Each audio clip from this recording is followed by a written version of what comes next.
J'étais entourée de filles, j'avais l'impression qu'il y avait toujours cette jalousie. Moi, je suis une grande romantique et je sais que j'ai besoin d'un homme dans ma vie. L'année dernière, j'ai énormément dit oui alors que c'était pas ce que moi je voulais. Je me voyais tous les jours mon reflet dans le miroir et mon reflet ne me plaisait pas. Hello vous, on a beaucoup de choses à se raconter. Ça fait longtemps que je voulais faire une FAQ. Et en fait, je me suis dit qu'on allait même faire mieux qu'une FAQ parce qu'on est entre copines. Donc, j'ai pris mon matcha avec moi. Je vous invite à faire de même. Et si vous me suivez sur Instagram, vous savez que maintenant, je ne bois que du matcha dans des verres à pied. Genre, je bois pas d'alcool. Donc, j'ai jamais... Oh, waouh, pourquoi ça coule? Est-ce que ça va me tâcher encore cette histoire? Non, tout va bien, c'est bon. Il faut savoir qu'il y a une semaine, littéralement, j'avais un tournage. Mais vraiment, il y a une semaine tout pile.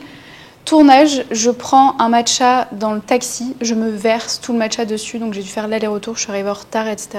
Donc, on va quand même faire attention parce que je suis Miss Catastrophe, mais ça devrait aller. J'ai plus de verres à pied que de verres normaux dans mon nouvel appartement parce que c'est le propriétaire qui a laissé ça. Et je me suis dit, mais c'est pas iconique, s'il vous plaît.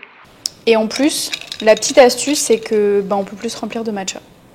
Donc tout le monde est gagnant. Bon, du coup, j'ai mes petites questions sur l'ordinateur à côté. C'est des mélanges de questions que vous m'avez posées dans la boîte à questions sur Instagram de mon équipe, etc. Donc j'espère que ça va vous plaire. J'espère réussir à tout condenser en une partie, mais il s'est passé tellement de choses ces derniers mois. J'ai fait un podcast il y a quelques mois avec Manon, qui était ma coloc à Bali, pour vous expliquer un petit peu tout ce qui m'était arrivé. Vraiment, j'ai plein de choses à vous raconter. Mais le principal, c'est que je suis heureuse, je suis en bonne santé, je suis bien, tout va bien, mais j'ai trop hâte de vous raconter tout ça. Bien évidemment, on commence forcément avec le nouveau chapitre à Dubaï. Dans cette vidéo, on va tout parler, on va parler pro, on va parler perso, on va parler relations, on va parler mon installation, business, tout, vraiment on va tout couvrir, donc j'ai trop hâte de vous partager tout ça avec la plus grande des transparences. Pourquoi Dubaï après 5 ans de voyage partout? Si vous avez regardé ma dernière vidéo, je me suis installée à Dubaï. Je sais que c'est pas l'endroit le plus glamour, c'est pas l'endroit où on m'attendait forcément parce que pendant longtemps j'ai vécu à Bali et qu'est-ce que j'adore Bali. Mais Bali, c'était plus un endroit pour moi où j'ai pu grandir, où j'ai pu apprendre, où j'ai pu rencontrer du monde, où j'ai pu lancer mon business. Mais c'était pas un endroit où je me voyais construire ma vie, dans le sens où c'est un petit peu la pagaille. Et moi, je suis quelqu'un qui adore les règles. J'aime beaucoup quand tout est carré, tout est clean. Et Dubaï, c'est vraiment un truc où tout est tellement carré, tout est tellement bien fait que c'est l'endroit le plus agréable et surtout, vous le savez, moi je voyage beaucoup seule et en fait, c'est l'endroit où je me sens le plus en sécurité. En fait, je pense qu'en tant que femme, on a plus de stress, on a plus de choses dans la tête. Si vous êtes comme moi, peut-être que vous réfléchissez beaucoup. Et au final, à la fin de la journée, j'ai juste besoin d'apaiser tout mon système nerveux, tout mon stress. Et en fait, avoir un chez moi, c'est game changer. J'ai pas encore vraiment fait toutes mes habitudes parce que j'ai eu des copines à la maison. Donc là, c'est ma deuxième journée toute seule chez moi, mais je suis trop contente, je suis encore en train d'aménager. Donc je pense que je vous montrerai vraiment un vrai house tour. Je n'ai pas du tout de maison, hein, j'ai un petit appart. Mais là, je regarde autour de moi et je me dis, c'est quand même incroyable. Pour la petite anecdote, il y a encore un mois, j'étais avec ma coach et en fait, je lui ai dit exactement ce que je voulais d'ici l'année qui arrive et en fait, tout ce que j'ai manifesté, tout ce que j'ai voulu, tout ce que vraiment je me suis donné pour l'avoir, en fait, c'est là et c'est littéralement l'appart de mes rêves, donc je pouvais pas rêver mieux. Est-ce que Dubaï est le paradis pour les entrepreneurs ou est-ce une illusion ? Honnêtement, si vous n'êtes jamais venu à Dubaï, je pense que vous avez ce stéréotype des influenceurs à Dubaï.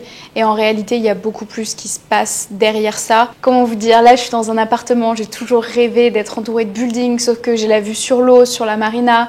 À 10 minutes de moi, j'ai la plage, je peux aller me poser comme je veux. En fait, j'ai un rythme de vie, un style de vie qui est exactement celui que j'ai toujours voulu. Et c'est couplé aussi à ma vie d'entrepreneuse où je suis entourée de gens inspirants qui sont aujourd'hui devenus mes proches. Et je pense que Dubaï, c'est le meilleur endroit pour faire évoluer son business. C'est le meilleur endroit pour rêver grand, pour être inspiré. Mais il faut toujours faire attention à pas se laisser déborder dans le sens, avoir ce syndrome de l'objet brillant, de voir toutes ces idées de business que les autres gens lancent, de se dire je suis moins bien que cette personne-là parce que je gagne pas autant. Je pense que ça c'est plus des trucs qui sont dans un univers très masculin où forcément comme je suis entourée d'entrepreneurs hommes, je vois autour de moi. Mais moi j'essaie vraiment de garder les pieds sur terre. En tout cas, Bali, Dubaï, c'est les meilleurs endroits. Je dirais vraiment Bali si vous voulez lancer votre business, que vous voulez vraiment partir de zéro. Et Dubaï, pour moi, il faut quand même avoir un business parce qu'il faut pouvoir se payer le lifestyle là. Alors bien évidemment, quand on y habite à l'année, ça coûte beaucoup moins cher que quand on vient, qu'on fait plein de restos, plein de visites. Mais je pense que c'est l'endroit le plus inspirant. Et aujourd'hui, en tout cas, à ce stade de ma vie, c'est là où moi j'ai envie d'être. Comment Dubaï influence mes choix personnels, professionnels? Je pense qu'on est la moyenne... Non, on est... Attendez, c'est quoi l'expression? On est la somme des personnes qui nous entourent. On est la moyenne des personnes qui nous entourent. Il faut savoir que j'ai un vrai problème avec les expressions, je les dis toujours de travers. Est-ce que tu pourrais faire un réel avec toutes les expressions de Justine sur la semaine? Et c'est encore plus vrai ici à Dubaï, si vous vous entourez de gens qui vous portent vers le haut, qui vous inspirent, forcément vous allez vous aussi évoluer vers cette vision-là. Et moi j'ai de la chance d'être très bien entourée. J'ai choisi plus les personnes par leurs valeurs personnelles que leur business et ce qu'ils faisaient dans leur business. Et ça me permet d'avoir vraiment des gens sur qui compter, d'être bien entourée. J'ai mis un petit peu de temps à le trouver à Dubaï parce que oui, il y a beaucoup de gens qui pensent qu'au business, mais moi, mes valeurs primordiales, c'est pas forcément celles du business. Et je pense que je suis bien entourée aujourd'hui. Ensuite, on va parler un petit peu plus business parce que j'ai pourquoi un team building à Dubaï et comment j'ai organisé ça. Aujourd'hui, vous le savez, j'ai une grosse équipe qui me permet de faire vivre Liberté Digitale, d'accompagner aujourd'hui plus de 5000 femmes à devenir libres, à devenir indépendantes. Et c'est grâce à cette équipe qui me porte parce que littéralement à moi toute seule, je ne pourrais pas accompagner autant de femmes. Sauf que on a beaucoup de demandes de personnes qui veulent rejoindre la formation. Attendez, pause. C'est bête de se faire un matcha si je le bois pas, mais en fait j'ai tellement peur de le renverser sur moi. Je disais... On est une équipe de bientôt 50 personnes et littéralement à moi toute seule, je ne pourrais pas faire ce que toute mon équipe fait aujourd'hui parce que c'est du travail de faire en sorte d'accueillir les bonnes personnes dans la formation parce qu'on ne prend pas n'importe qui. On vous sélectionne uniquement si on sait qu'on peut vous aider et je pense que c'est ça notre force. J'ai ensuite mon équipe qui fait en sorte de créer la meilleure formation, la meilleure transformation pour les élèves qui rejoignent. J'ai des coachs. J'ai toute une équipe marketing qui m'aide sur la création de contenu, j'ai une équipe qui m'aide sur la partie admin. Vraiment, il y a du monde pour tout. Et l'idée, c'était on fait toujours tout à distance. Moi, pendant 5 ans, j'ai voyagé, on a toujours travaillé à distance. Sauf qu'aujourd'hui, j'ai aussi des salariés. Et l'idée, c'était vraiment de remercier et de féliciter la team pour l'année dernière parce qu'on a fait une très belle année. Et j'avais vraiment besoin de créer du lien. En fait, je me suis dit, aujourd'hui, moi, mon rôle, c'est plus d'être dans l'exécutif, c'est vraiment de leader mon équipe, de créer des leaders, de les transformer en leaders, de leur donner vraiment tout ça, de les challenger et de les faire monter en compétences. Et ce team building-là, c'était vraiment du travail. Contrairement à ce qu'on pouvait croire, je les ai vraiment faites travailler. Parce que c'est pour ça qu'elles étaient là. J'avais envie de leur donner des nouvelles méthodes de travail, de les challenger, de leur apprendre des choses. On a eu des mini-formations, on a eu des hot seats. Enfin, vraiment, j'ai fait une sorte de mastermind pour mon équipe et je pense que ça leur a vraiment plu. Donc voilà, et en fait, l'idée, c'est que là, j'ai eu tellement de voyages que je me suis dit, je vais faire venir mon équipe à moi. Donc je me suis dit, oui, ça va être un budget. L'idée, c'est de les féliciter, de les mettre bien. D'être dans un endroit où moi je connais tout pour vraiment les mettre encore plus bien. Et c'était une petite réussite. J'étais trop contente d'avoir mon équipe avec moi à Dubaï. Hop là. Quels sont les nouveaux projets à venir et comment on les prépare avec l'équipe? Vous le savez, l'année dernière, j'avais un gros projet qui finalement n'a pas vu le jour et je pense que j'ai pris un gros coup à à mon ego et à moi en tant qu'entrepreneuse, parce que j'ai eu l'impression de ne pas répondre à vos attentes et à ce que moi j'espérais de moi, parce que c'était vraiment quelque chose qui allait changer le quotidien et la vie de mes élèves, mais même plus encore. Sauf que forcément c'était une plateforme en ligne, du code, etc. C'est des choses que moi je ne gère pas et sans les bonnes personnes c'est compliqué. Et je me suis dit qu'est-ce qui moi me fait vraiment vibrer, c'est accompagner des femmes, les aider, vraiment rendre l'entrepreneuriat accessible aux femmes comme moi j'aurais voulu l'avoir quand je me suis lancée.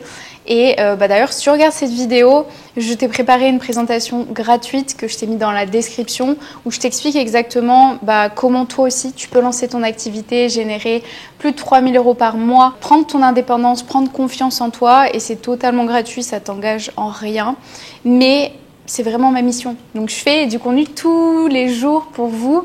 Donc profitez-en et attendez pas d'avoir moi le déclic que j'ai eu pour vous lancer et croire en vous, c'est mon plus gros message. Forcément oui, il va y avoir des projets cette année d'aller encore plus loin là-dedans, que ce soit pour les élèves ou pour ma communauté, mais comme d'hab, je ne peux pas vous dévoiler plus.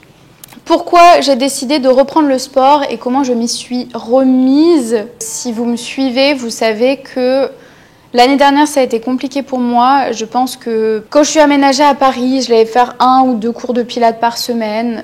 J'étais débordée, j'étais sous l'eau. Ensuite, en juillet, j'ai fait un stage de boxe. Et ensuite, vraiment, je suis arrivée à Bali en octobre. Je faisais de la boxe, mais j'étais tellement malade que c'était horrible. Je crachais mes poumons. Et du coup, je me suis mise dans la mobilité. Et vraiment, toute l'année dernière, je pense qu'avec le stress, j'ai énormément gonflé. J'avais pas le temps d'aller au sport, ça c'était juste mon excuse. J'avais pas l'énergie, j'avais pas la tête à ça, c'était pas ma priorité. Et pourtant, je me voyais tous les jours mon reflet dans le miroir et mon reflet ne me plaisait pas. Mais ma priorité, c'était vraiment de me dire, là, ok, Justine, tu guéris en fait et tu soignes cette infection pulmonaire. Et en fait, c'était un cercle vicieux et je me rendais pas compte que le seul élément qui me manquait, c'était le sport. Mais j'étais tellement malade que, en fait, faire de la boxe, faire du cardio, je pouvais pas en fait, tout simplement. Mais quand je suis arrivée à Bali, je me suis inscrite dans une salle et on avait beaucoup de cours de mobilité. Et en fait, c'est ces cours-là où j'y allais tous les matins. Franchement, il n'y avait pas un matin où je n'y allais pas. Je faisais tous les jours ma mobilité. Oui, c'était pas du sport, mais en fait, ça me faisait tellement du bien au corps. En fait, je me suis de nouveau retrouvée, j'ai retrouvé mon corps, je l'ai un peu mieux compris, le voir évoluer, devenir plus souple petit à petit, voir ma posture s'améliorer. Ça me faisait du bien au mental. J'ai retrouvé petit à petit de la force. Il faut toujours savoir que j'ai toujours eu les jambes assez musclées, surtout au niveau des quadrilles. Et justement, j'aime pas quand mes quadrilles ressortent. Mais là, j'étais arrivée à un point où je n'avais plus de quadrilles. Là, je suis en train de les retrouver petit à petit parce que je suis retournée à la salle. Mais ça ne m'est jamais arrivé de ma vie de plus voir mes quadriceps. Mais bon, ça m'arrangeait parce que voilà. Mais je voyais plus mes abdos. Donc ça, c'était compliqué aussi. Bref. Donc j'ai un peu eu ce choc-là et je me suis dit, ok, je vais me reprendre en main. Sauf que j'allais à la salle, mais je savais pas quoi faire à la salle. Et en fait, je me suis dit, bon, là, il faut reprendre un programme. Comme ça, j'ai vraiment un truc sérieux où je suis. En fait, c'est littéralement comme la formation Liberté Digitale, c'est le fait de faire cet investissement, avoir une coach, avoir un programme, vous savez exactement ce que vous avez à suivre. Et moi, c'était la même chose pour moi. Je me suis dit, ok, je vais payer une coach. Comme ça, j'aurai mon plan d'entraînement, j'aurai mon plan de nutrition et j'aurai quelqu'un à qui rendre des comptes chaque semaine. Parce que oui, aujourd'hui, on peut tout trouver sur Internet, des programmes, des formations, des ressources gratuites, etc. Mais moi, ce qui fonctionne le mieux avec moi, c'est que j'ai quelqu'un à qui rendre des comptes, de lui dire j'ai fait ça, j'ai fait ci, est-ce que ça c'était bien, est-ce que ça c'était pas bien. Et du coup, j'ai commencé à vraiment faire mes pas, j'ai commencé à faire un petit peu plus de cardio, des escaliers, plus bouger mon corps et vraiment avoir une coach derrière, je trouve que ça change tout. Et ensuite, j'avais une question, l'alimentation saine, comment j'ai intégré les nouvelles habitudes dans ma routine. Parce qu'il faut savoir que j'ai intégré beaucoup de nouvelles habitudes, entre guillemets, c'est pas beaucoup, mais même si vous voulez changer votre vie, que ce soit pro, perso, il faut incorporer les choses petit à petit. Si vous faites trop d'un coup, vous n'arriverez pas à les tenir, ça n'a rien. C'est comme quand vous voulez perdre du poids, vous dites je vais couper le sucre, je vais plus boire d'alcool, je vais plus faire ci, je vais plus faire ça, je vais faire ci et ça. Mais en fait, c'est tellement pas dans votre routine, c'est tellement pas naturel pour vous que vous n'allez pas réussir à le tenir. Moi, ne serait-ce que d'aller à la salle, ça faisait plus partie de mes non négociables, de ma routine, mais je me suis dit non. Tous les matins, je sais que j'ai ma séance à la salle. tous les sunsets, je sais que je vais marcher. J'ai besoin d'avoir fait mes 10 000 pas avant d'aller me coucher. Je prends le soleil, évidemment. Je ne sais pas si vous vous rendez compte à quel point le soleil, les rayons du soleil ont un effet sur votre humeur, sur vous. Je mets de la musique pour me réveiller, je danse, ça me met dans une énergie où je suis trop bien pour ma journée. En plus, d'ailleurs, dites-moi en commentaire si vous voulez ma playlist, parce que j'ai une playlist vraiment très girlies et à chaque fois que je mets mes musiques, les gens kiffent. Donc je pense qu'il va falloir que je partage une playlist, mais dites-moi en commentaire si ça vous intéresse. Et ensuite, tous les matins, j'essaie de ne pas être sur mon téléphone trop tôt pour avoir mon deep work, bien travailler. Vraiment, là, je suis en train de construire ma petite routine. J'ai mis meal prep, matin, midi, snack, soir. Donc je mange bien, je fais attention à ce que je mange si je suis en dehors. Plein de petites habitudes qui, au final, vous êtes ce que vous consommez. Donc si vous consommez des bonnes choses, vous allez être en bonne santé. C'est la même chose pour les réseaux, sur YouTube, sur Instagram, les personnes que vous suivez, etc. J'essaie de plus en plus de décrocher quand même des réseaux sociaux parce que j'ai pas ce truc où moi je vais me comparer. Mais j'ai ce truc où j'ai l'impression d'être vidée quand je passe trop de temps sur Instagram, alors que j'adore écrire, j'adore me balader, j'adore faire des activités en extérieur. Et en fait, souvent, j'étais vidée d'avoir passé du temps sur Insta, alors que j'aurais pu voir une copine partager un matcha et que ça aurait été encore mieux. Hop, pourquoi je parle trop ? Oh, l'importance de prendre soin de soi en tant qu'entrepreneur et comment ça booste mes projets. Ça, c'est un truc, je pense qu'en tant que femme, c'est pas forcément dans notre nature de travailler autant, de charbonner autant, Je sais pas comment expliquer ça, mais moi, en tout cas, quand j'ai commencé à entreprendre, j'ai perdu un petit peu toute ma créativité. J'ai perdu le fait de prendre du temps pour moi parce que j'avais mes objectifs, je travaillais toute la journée. Mais quand je vous dis toute la journée, c'est je me levais à 9h, je travaillais jusqu'à 1h, 2h du mat, mais parce que c'était comme ça. Et je me rends compte que c'est pas forcément ce que je me vois faire sur le long terme. Alors oui, je suis très contente si vous lancez votre activité aujourd'hui, mais charbonnez au plus profond de vous-même, vous serez trop contente des années plus tard. Il faut savoir faire un peu la balance, il faut savoir faire l'équilibre. Et je me dis, le matin, c'est dédié à moi. Je mets pas d'appel le matin parce que c'est ma séance de sport, c'est moi, c'est ma marche. Et je pense que c'est important en tant qu'entrepreneur de prendre soin de soi parce que au final, aujourd'hui, j'ai 28 ans et je me dis, je suis très contente d'avoir passé ce temps-là à travailler, mais des fois, je vois ma mamie et je me dis, j'ai pas passé assez de temps avec elle, est-ce que c'est ok ?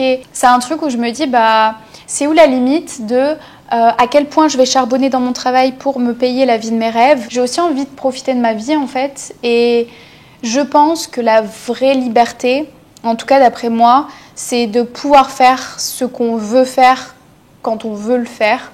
Dans le sens où, là, si j'ai envie d'aller me promener au sunset, je peux le faire. Et si je veux faire autre chose, je peux le faire. Je peux me permettre de me dire, ok, j'arrête de travailler là. Et bon, pas si j'ai des calls, mais vous voyez ce que je veux dire. Et je pense que c'est ça la vraie liberté. Il faut trouver le juste équilibre, la juste balance entre soi et son business et savoir faire des sacrifices au début. Oh là là, on va arriver aux questions des relations. Trop drôle, j'ai vu la première question, je suis en mode ok. Pourquoi j'ai surtout des amis garçons et qu'est-ce que ça m'apporte ? Alors trop drôle. Il faut savoir que moi, depuis que je suis petite, j'arrive pas à m'entendre avec les filles. Enfin, aujourd'hui, je suis très contente, j'ai évolué, j'ai des copines. Et j'ai toujours été vers les mecs parce que les mecs, c'était plus léger, il y avait moins d'histoires. Ensuite, je me suis retrouvée dans un lycée de garçons, donc il y avait plus de mecs. Il y avait des filles, mais un peu moins.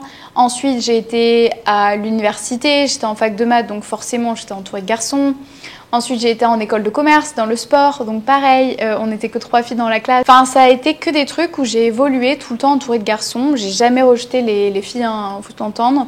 Mais c'était quand même moins prise de tête d'avoir des copains garçons. Il y avait ce truc où je sentais qu'ils tenaient quand même à moi, ils faisaient attention à moi. Contrairement à si j'étais entourée de filles, j'avais l'impression qu'il y avait toujours cette jalousie ou ce truc de... j'avais l'impression qu'elles étaient jamais satisfaites d'elles-mêmes. Et moi, c'est un truc où j'ai toujours voulu me sentir bien dans ma peau, évoluer, rencontrer du monde, faire des activités. C'est un peu fait par hasard. Et forcément, aujourd'hui, le milieu dans lequel je suis, c'est un milieu très masculin. Mais j'ai énormément de copines filles et en vrai même là, ces dernières semaines, j'ai passé énormément de temps entourée de filles et je suis trop contente de les avoir parce qu'il y a aussi des discussions que je vais avoir avec elles que j'ai pas avec des mecs. Et d'ailleurs, c'est une discussion que j'ai eue avec eux, c'est que des fois ils m'appellent genre frère ou bro, et j'aime pas. Du coup, je leur ai dit pop pop pop. Genre, je sais que je suis ta pote, mais je suis pas ton bro, genre je suis ton ami. Et la plupart de mes potes, je sais que je suis leur seule amie fille. Donc voilà. Les avantages de m'entourer d'entrepreneurs. Alors il y a des avantages, il y a des inconvénients. Les avantages, c'est d'être entouré de personnes qui te comprennent, qui ont le même emploi du temps que toi. J'avais des copines qui n'avaient pas forcément, qui étaient salariées tout simplement et qui ne comprenaient pas pourquoi je travaillais autant pour moi, pour mon travail. Mais parce qu'en fait, si moi je ne travaille pas, je ne suis pas payée à la fin du mois, contrairement à elles. Et être entouré d'entrepreneurs, je trouve que ça facilite le truc de les gens autour de moi comprennent mon quotidien, comprennent pourquoi je ne suis pas forcément dispo, comprennent que si jamais je suis dispo en semaine, ça ne veut pas dire que je suis en vacances, que je travaille quand même. Et même, c'est des trucs tout bêtes, mais aujourd'hui, moi, je suis tout le temps connectée sur Slack pour mes équipes ou sur WhatsApp. Souvent, je vais avoir ce truc de regarder quand même ce qui se passe. Après, honnêtement, j'ai fait pareil, un gros travail là-dessus. Si je suis avec quelqu'un, je ne vais pas forcément regarder mon téléphone. Mais si j'ai quelqu'un qui est entrepreneur, qui est en face de moi et qui doit gérer un truc, je suis en mode, mais oui, gère ton truc, c'est super important. Je peux attendre 5 minutes et qu'on parle. Mais voilà, et les désavantages, c'est souvent, je pense en tout cas, c'est de trouver les bonnes personnes qui vont vous apporter quelque chose et qui vont pas être là juste pour ce que vous pouvez leur apporter d'un terme business. Mais moi, ça m'est pas vraiment arrivé, je pense... Comment trouver un équilibre entre mes relations sociales, amis, business et mes moments pour souffler ? Ça a été le vrai sujet et la vraie problématique de ces derniers mois, de ces dernières semaines. Il faut savoir, quand je suis partie de Bali, je n'ai pas eu un seul moment pour moi parce que j'ai été à Dubaï où j'avais des rendez-vous pro, je suis partie à Vegas où j'ai fait un séminaire, je suis rentrée à Bordeaux, on a fait 1 semaine de tournage, je suis arrivée à Dubaï, j'ai eu je crois 2 semaines, même pas, 1 semaine et demie pour... me reposer tout simplement, me remettre de tous ces décalages horaires. Ensuite, j'ai eu team building.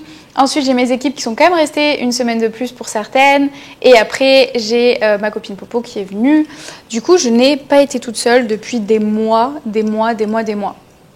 Bon, j'abuse un peu, mais même à Bali, j'étais en coloc alors que moi, j'ai besoin d'être seule, beaucoup seule. Je n'ai pas énormément d'énergie, donc être avec beaucoup de gens, ça me vide énormément. Et même là, étonnamment, je ne sais pas comment j'ai trouvé toute mon énergie pour gérer le team building, mais je pense que En fait, les gens qui me connaissent, ils savent que j'adore rendre les gens heureux. Genre vraiment, c'est un truc où j'adore prendre soin des gens, leur donner énormément. J'attends rien en retour, c'est juste ma manière de montrer mon amour pour des gens que j'apprécie. Et alors là, ma team, j'ai l'impression que c'était mes enfants. J'abuse un peu, mais même elles m'ont dit, on ne pensait pas que tu allais aussi bien prendre soin de nous, autant passer de temps avec nous, autant nous proposer de trucs à faire. Rendre les gens heureux, ça me rend heureuse. Et ça a été dur de trouver un équilibre entre mes moments à moi et tout ça. Et là, c'est littéralement mon 2e jour où je suis toute seule dans mon appartement. Donc j'aime trop, je peux faire ce que je veux, je peux mettre la musique à fond, danser, je peux faire mes petits étirements, travailler. Et c'est vrai que c'est un équilibre qui est dur à avoir, mais ça c'est un truc qui est super important, c'est d'apprendre à dire non. Et je pense que l'année dernière, j'ai énormément dit oui, alors que c'était pas ce que moi je voulais. Mais en fait, moi je me suis retrouvée avec plus d'énergie pour moi-même, plus d'énergie pour toutes les choses que moi j'avais en priorité. Et si les gens comprennent pas, c'est juste que c'est pas les bonnes personnes. Parce que moi je propose un truc, on me dit non. Si on m'explique en mode désolé, je suis fatiguée, j'ai fait ci, ça, je suis en mode ok, très bien, je comprends, j'entends, merci de me l'expliquer. Donc c'est aussi ce que j'essaie de faire. Et ce que je déteste, c'est quand les gens sont en mode non mais t'inquiète, nanana. Non, alors là, red flag et j'y vais surtout pas. Mais en tout cas, chose super importante, je sais qu'il y a des personnes qui vont se recharger avec d'autres personnes, d'autres qui se déchargent. Et je pense qu'aujourd'hui, si vous voulez réussir à naviguer, il faut se comprendre. Moi, il y a des personnes qui prennent toute mon énergie. Du coup, j'essaie de moins les voir. Et il y a des personnes qui me rechargent ou qui me font du bien, qui me font me sentir bien, qui me stimulent en fait de par nos discussions. Et c'est ce genre de personnes-là que je veux plus voir. Ouf, on arrive sur les dernières questions qui sont, je pense, les plus croustillantes. Et je n'ai pas lu les questions avant de faire ça. L'amour et la vie personnelle. Les défis d'avoir une vie perso tout en étant entrepreneuse hyperactive. Alors merci de me considérer comme une entrepreneuse hyperactive. Je ne suis pas du tout hyperactive. Je pense que je suis une personne introvertie, mais qui aime bien sociabiliser. Et quand je suis entourée des bonnes personnes, des gens qui sont vraiment mes proches, mais alors je suis une pile électrique. Alors que si je suis entourée de personnes que je ne connais pas forcément, je ne vais pas parler et je vais être super observatrice. Donc les défis d'avoir une vie perso, en vrai... Je n'ai pas vraiment de défi. J'essaie vraiment de me dire que je vais voir du monde. Des fois, ça m'arrive de prendre du temps à répondre aux messages de mes proches, mais ils le savent et ça rentre aussi dans le fait que j'essaie d'être le moins possible sur mon téléphone. Et ensuite, je pense que j'ai quand même une vie sociale très active. Je vois beaucoup de monde, je fais beaucoup d'activités. Surtout là que je vis seule, mais que je suis vraiment dans un endroit. J'ai mes copains, on va faire des trucs, on va à la salle de sport, on va faire du wake surf, on va manger. Des fois, je peux marcher, je peux croiser des gens que je connais, genre c'est trop bien. Donc ouais, franchement, là, je suis vraiment restée dans mon appart et dans ma bulle. Mais je pense que j'ai vraiment une vie sociale très très active. J'essaie un peu là de freiner en semaine et me dire que le week-end, le dimanche, j'aime bien faire juste moi. Mais là, en fait, j'ai vu tout le temps des copains. Donc voilà. Mais ça, c'est vraiment un truc où je me dis, il faut que je conserve ma vie sociale parce que c'est ce qui me rend heureuse au final. Avoir un copain tout en étant indépendante et épanouie dans son business. C'est une belle question. Je pense qu'en tant qu'entrepreneuse, on peut être en relation. Il faut juste que... en tout cas, moi, ce que j'ai besoin, c'est d'être avec quelqu'un que j'admire et dont je suis vraiment, vraiment fière. Parce que le business, c'est aujourd'hui une grosse partie pour moi, mais la partie perso aussi. Je sais que je suis entourée d'entrepreneurs où ils gardent leurs copines parce que elles pourront jamais avoir ce lifestyle si ça se finissait. Donc moi, je trouve que c'est un truc qui peut faire peur pour les hommes parce que du coup, ils vont moins avoir ce truc où je suis dépendante d'eux. Mais d'un autre côté, quand je suis avec des hommes, c'est aussi eux qui ont ce truc de provider, de s'occuper de moi. En vrai, je suis vraiment différente dans le business où je suis un peu plus masculine que le perso où je reste hyper féminine et voilà. Alors, est-ce que l'amour est une priorité ou est-ce que le business passe en premier pour moi ? Très bonne question. Non, moi je suis une grande romantique et je sais que j'ai besoin d'un homme dans ma vie. Je pense pas que ma relation passe en priorité. Je pense que les deux sont au même niveau dans le sens où j'ai quand même mon business qui est mon bébé et qu'il faut que je m'en occupe. C'est comme ça et donc je suis trop fière. Et d'un autre côté, j'ai ma relation et il faut réussir à faire l'entre-deux. Et comme d'hab, avoir l'équilibre. Les petites choses du quotidien qui me rendent heureuse à Dubaï. Oh, wow, j'aime bien cette question. Les petites choses du quotidien qui me rendent heureuse à Dubaï, il y en a beaucoup. Déjà, le fait de me réveiller dans mon appartement. C'est la première fois que j'ai un chez moi. J'ai signé sur 1 an et j'espère renouveler. Vraiment me dire que j'ai mon chez moi, je suis hyper reconnaissante. Me lever, voir la vue de mon appart, voir toute cette lumière qui rentre dans mon appartement. Je suis trop contente. Avoir mon moment du matin, pouvoir préparer mon matcha, où c'est vraiment mon petit moment de gratitude et de moi avec moi. Me poser sur le balcon si j'en ai besoin. Je peux descendre, je peux marcher, je suis sur la promenade. La nourriture ici, elle est vraiment très très bonne. J'ai mes meal prep, tout est facile. Le sunset tous les jours, c'est mon petit kiff. Et même en réalité, la vue de mon appart de nuit, je l'adore. Avoir mes copains, c'est un truc où à chaque fois j'allais de destination en destination, je rencontrais des nouvelles personnes, mais j'avais pas mes amis posés. Là, je suis trop contente, j'ai des copains qui viennent d'aménager dans la même tour que moi. Donc, je suis trop heureuse. Plein de petites choses. Voilà. Par contre, je suis en train de me rendre compte qu'on a fini les questions et je n'ai pas fini mon matcha.